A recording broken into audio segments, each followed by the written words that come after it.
आज के इस वीडियो क्लास में सेमेस्टर 3 के पेपर 10 से हम लोग पढ़ेंगे लोकसभा के बारे में।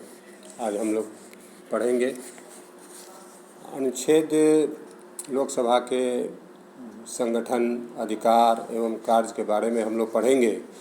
अनुच्छेद 79 के अनुसार संसद का अर्थ है राष्ट्रपति, राज्यसभा तथा लोकसभा। भारतीय संसद के दोनों सदनों में लोकसभा लोकप्रिय सदन है क्योंकि इसके गठन का आधार जनसंख्या है और लोकसभा के सदस्यों को जनता द्वारा प्रत्यक्ष निर्वाचन के आधार पर निर्वाचित किया जाता है। संसदीय व्यवस्था का यह निश्चित सिद्धांत है कि कानून निर्माण और प्रशासन पर नियंत्रण की अंतिम शक्ति लोकप्रिय सदन को ही प्राप्त होती है। भारतीय संविधान द्वारा भी लोकसभा को राज्यसभा की तुलना में वरीयता प्रदान की गई है। लोकसभा हमारी संसद का निम्न सदन या यूँ कहें उसे लोकप्रिय सदन भी कह सकते हैं। इसमें अधिकतम 545 निर्वाचित सदस्य होते हैं, जिनमें 525 स्थान राज्यों को और 20 स्थान केंद्र शासित क्षेत्रों को दिए गए हैं। लोकसभा की सदस्यता के लिए प्रत्यक्ष चुनाव की विधि अपनाई जाती है, जिसमें उन सभी व्यक्तियों को मतदान का अधिकार प्राप्त होगा जो भारत के नागरिक हैं, जिनकी आयु कम से कम 18 वर्ष या उससे अधिक है, जो पागल या दिवालिया नहीं हैं और जिन्हें संसद के कानून द्वारा किसी अपराध, भ्रष्टाचार या गैर कानूनी आचरण के कारण मतदान से वंचित नहीं किया गया है। लोकसभा में राष्ट्रपति यदि चाहे तो 2 आंग्ल भारतीय समुदाय को मनोनीत कर सकता है। लोकसभा की सदस्यता के लिए संविधान के अनुसार निम्नलिखित योग्यताएं होनी चाहिए। नंबर 1, वह भारत का नागरिक हो। नेक्स्ट, उसकी आयु कम से कम 25 वर्ष या उससे अधिक हो। नेक्स्ट, वह किसी लाभ के पद पर ना हो। नेक्स्ट, वह किसी न्यायालय द्वारा पागल न ठहराया गया हो। नेक्स्ट, संसद द्वारा निर्धारित शर्तों को वह पूरा करता हो। लोकसभा का सामान्य कार्यकाल 5 वर्ष का होता है, लेकिन प्रधानमंत्री के परामर्श के आधार पर राष्ट्रपति द्वारा लोकसभा को समय के पूर्व भी भंग किया जा सकता है। संकट काल की घोषणा होने पर संसद विधि द्वारा लोकसभा के कार्यकाल में वृद्धि कर सकती है, जो एक बार में 1 वर्ष से अधिक नहीं होती। संविधान के अनुसार लोकसभा की बैठक वर्ष में कम से कम 2 बार अवश्य होनी चाहिए। 6 महीने के अंतराल पर इसकी गणपूर्ति या कोड़म सदन की कुल सदस्य संख्या का 1/10 भाग है। अध्यक्ष लोकसभा की अध्यक्षता करता है, उसकी अनुपस्थिति में उपाध्यक्ष कार्य करता है। लोकसभा के हम कार्यों और शक्तियों को अगर देखें तो उसे हम निम्नलिखित भागों में बांटकर उसका अध्ययन कर सकते हैं। जैसे नंबर 1 में कार्यपालिका संबंधी अधिकार। लोकसभा के एग्जीक्यूटिव पावर्स क्या हैं, इसके बारे में हम देखेंगे। संविधान के अनुसार संघीय कार्यपालिका अर्थात मंत्रिमंडल संसद के प्रति उत्तरदायी होता है। मंत्रिमंडल उसी समय तक पद पर बना रह सकता है जब तक उसे लोकसभा का विश्वास प्राप्त हो। संसद अनेक प्रकार से कार्यपालिका पर नियंत्रण रख सकती है। संसद के सदस्य मंत्रियों से सरकार के कार्यों के बारे में प्रश्न पूछ सकते हैं तथा उनकी आलोचना कर सकते हैं। संसद में के सदस्य सरकारी विधेयक को स्वीकार करके या संशोधन करके या सहमत न होकर अपना विरोध प्रदर्शित कर सकते हैं। लोकसभा के सदस्य काम रोको प्रस्ताव एडजॉर्नमेंट मोशन पास करके सरकार के नीतियों का विरोध कर सकते हैं।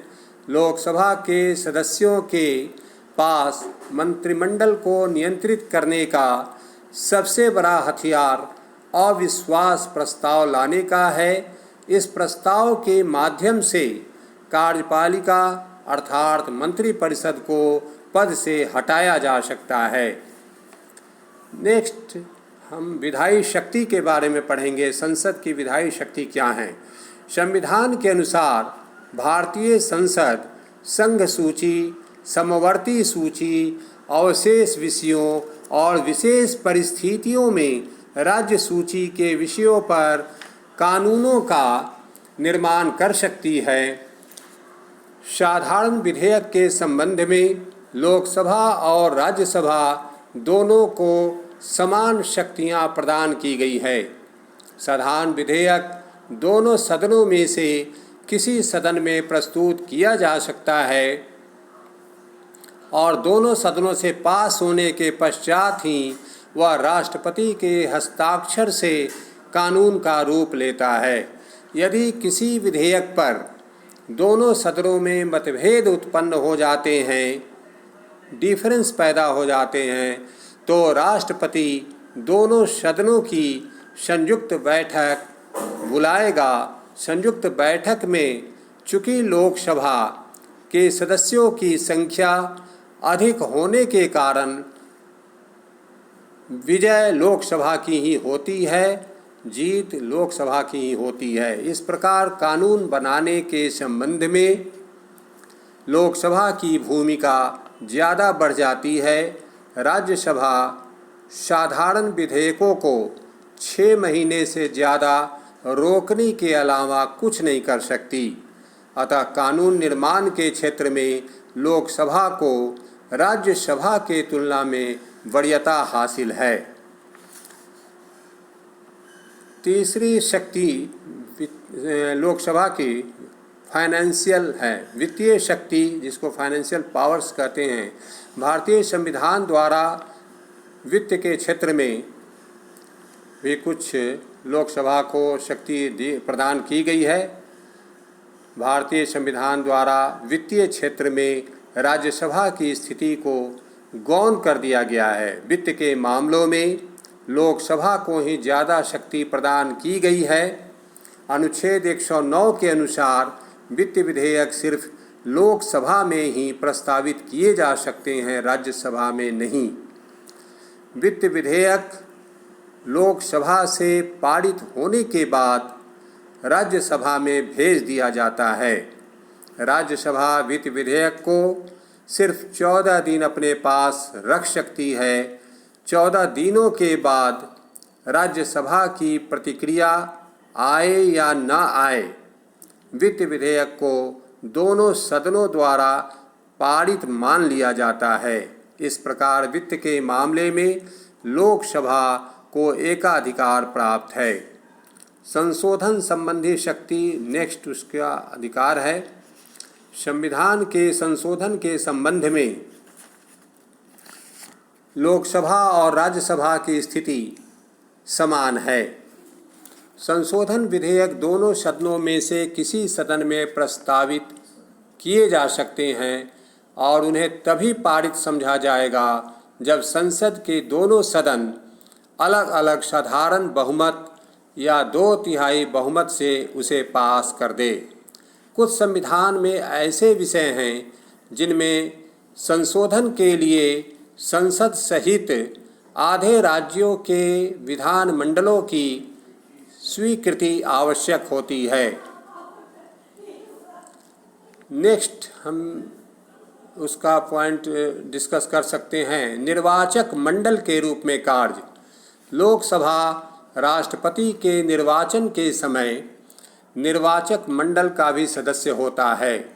संविधान के अनुच्छेद 54 के अनुसार लोकसभा के सदस्य राज्यसभा के सदस्यों तथा राज्य विधानसभा के सदस्यों के साथ मिलकर राष्ट्रपति को निर्वाचित करते हैं। संविधान के अनुच्छेद 66 के अनुसार उपराष्ट्रपति के चुनाव में भी लोकसभा और राज्यसभा के सदस्य भाग लेते हैं। लोकसभा के सदस्य अपने में से किसी को अध्यक्ष और उपाध्यक्ष को निर्वाचित करते हैं तथा उन्हें पद से हटा भी सकते हैं। नेक्स्ट पॉइंट्स है इसके शक्तियों का। जनता की शिकायतों का निवारण, redressal of public grievances. Lok Sabha जनप्रतिनिधियों का एक प्लेटफॉर्म है। इसके सदस्य प्रत्यक्ष रूप से जनता द्वारा निर्वाचित होकर आते हैं। लोकसभा के सदस्य हमेशा इस कोशिश में रहते हैं कि सरकार की नीति ऐसी बने जिससे जन आकांक्षा की पूर्ति हो सके। लास्ट में कुछ मिसलेनियस पावर्स हैं लोकसभा के, विविध कार्य जिसको हम कर सकते हैं।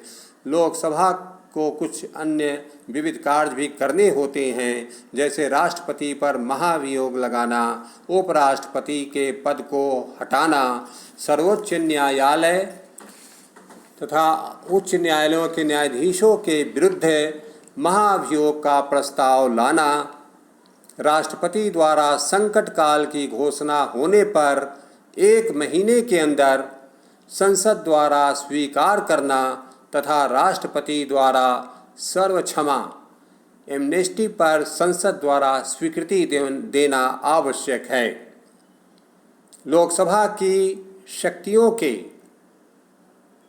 इन शक्तियों के अध्ययन से यह स्पष्ट होता है कि यदि संसद देश का सर्वोच्च अंग है तो लोकसभा संसद का सर्वोच्च अंग प्रतिनिधि सदन होने के कारण लोकसभा संसद का महत्वपूर्ण, शक्तिशाली एवं प्रभावशाली अंग बन गया है।